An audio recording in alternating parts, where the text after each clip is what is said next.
ராமராமா, சனிக்கிழமை 21ஆம் தேதி மார்ச் மாதம் விஸ்வாவசு வருஷம் பங்குனி மாதம் 7ஆம் தேதி திருத்தீய திதி, அஸ்வினி நட்சத்திரம், மாகேந்திர யோகா தைத்திலகரணம்.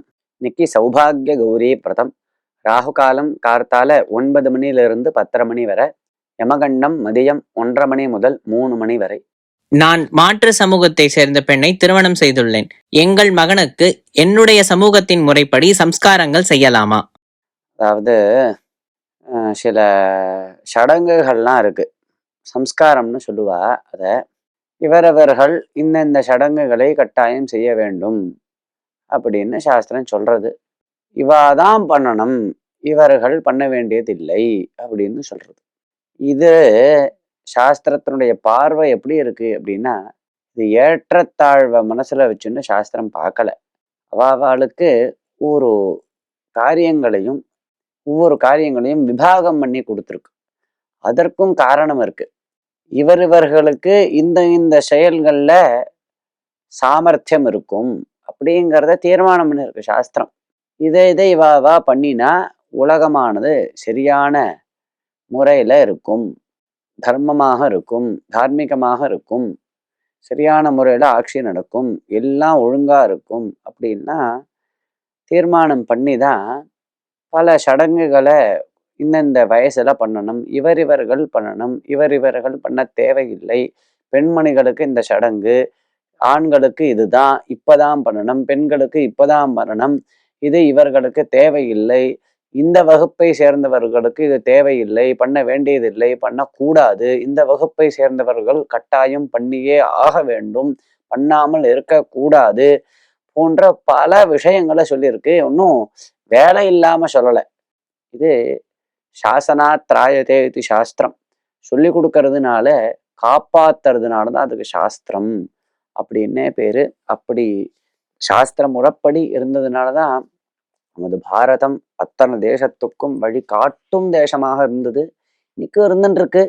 ஏதோ சாஸ்திரத்தை கடைபிடிக்கிறவா இன்னைக்கு இருந்துட்டு இருக்கா. யாருமே சாஸ்திரத்தை விட்டுவிட்டு சனாதன தர்மத்துக்கு எதிரி எல்லாரும் இல்லையே. சனாதன தர்மத்தை கடைபிடிக்கக்கூடியதான எத்தனையோ மகான்கள் இன்னைக்கும் தபஸ்விகள் இருந்துன்னு இருக்கா. அப்படி இருக்கிறச்ச ஒரு கேள்வி. நான் மாற்று சமூகத்தை சேர்ந்தவாளை திருமணம் பண்ணிட்டு இருக்கேன். எங்க குலப்படி பண்ணக்கூடியதான சடங்குகள் எல்லாத்தையும் நான் அதாவது பூணல் போடுற சடங்குல இருந்து ஆரம்பிச்சு எல்லாத்தையும் எனக்கு பிறக்கக்கூடியதான குழந்தைக்கு பண்ணலாமா அப்படின்னு முதல்ல கேள்வி. இந்த கேள்வி ரொம்ப கஷ்டமான கேள்வி. ஏன்னா பதில் சொல்றது கஷ்டமாக இருந்தா கேள்வி கஷ்டம்னு சொல்லலாம். கட்டாயம் போட்டே ஆகணும் அப்படிங்கிற நிர்பந்தம் இல்லை.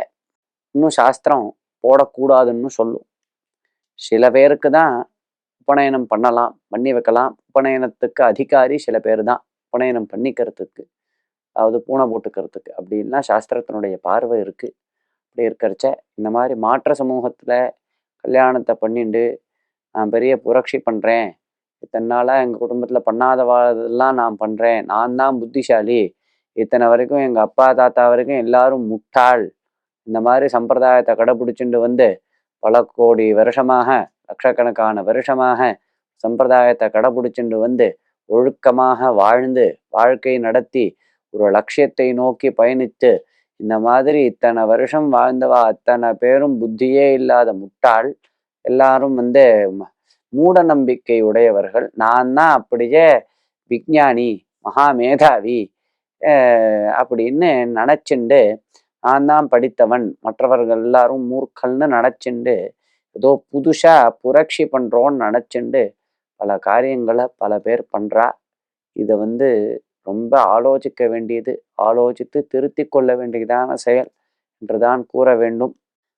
நமது சம்பிரதாயங்களையும் நமது மூதாதையர்களையும் நமது பாரத தேசத்தினுடைய பண்பாட்டையும் அதனுடைய அந்த சனாதன தன்மையையும் அதனுடைய ஒரு பெருமையையும் நாம் கட்டாயம் தெரிந்து கொள்ள வேண்டும். எவ்வளவு சிரமப்பட்டு நமது மூதாதையர்கள்லாம் இந்த பண்பாட்டை பேணி காத்தார்கள், இதனுடைய மகத்துவம் என்ன, இந்த கலாச்சாரத்தினுடைய மகத்துவம் என்ன, சனாதன தர்மத்தினுடைய மகத்துவம் என்ன, இதனுடைய நோக்கம் எங்கு உள்ளது, இதனுடைய உள்ளர்த்தம் எதை போய் குறிப்பிடுகிறது என்ற விஷயத்தெல்லாம் வேற ஏதோ வெளிநாட்டுக்காரெல்லாம் வந்து இதை பார்த்து ஆச்சரியப்படுறா. இப்படி ஒரு அமைப்பா, இப்படி சாஸ்திரங்களா, இவ்வளவு வித்தைகளா, இவ்வளவு ஒழுக்கமா அப்படின்லாம் ரொம்ப ஆச்சரியப்படுறா. தௌர்பாகியம், நம்மளுடைய தௌர்பாகியம், நமக்கு அதில் நம்பிக்கை வர மாட்டேங்குது. அப்படி இல்லாம பகவத் கிருபையினால நாம் நமது மூதாதையர்களை மதித்து, நமது சம்பிரதாயத்தை மதித்து, ஆஷா பாசங்களுக்கு இடம் கொடுக்காம ஒரு குலாச்சாரப்படி, சம்பிரதாயப்படி, சாஸ்திரப்படி வாழறதுக்கு முயற்சிக்க வேண்டும். ராம் ராம்.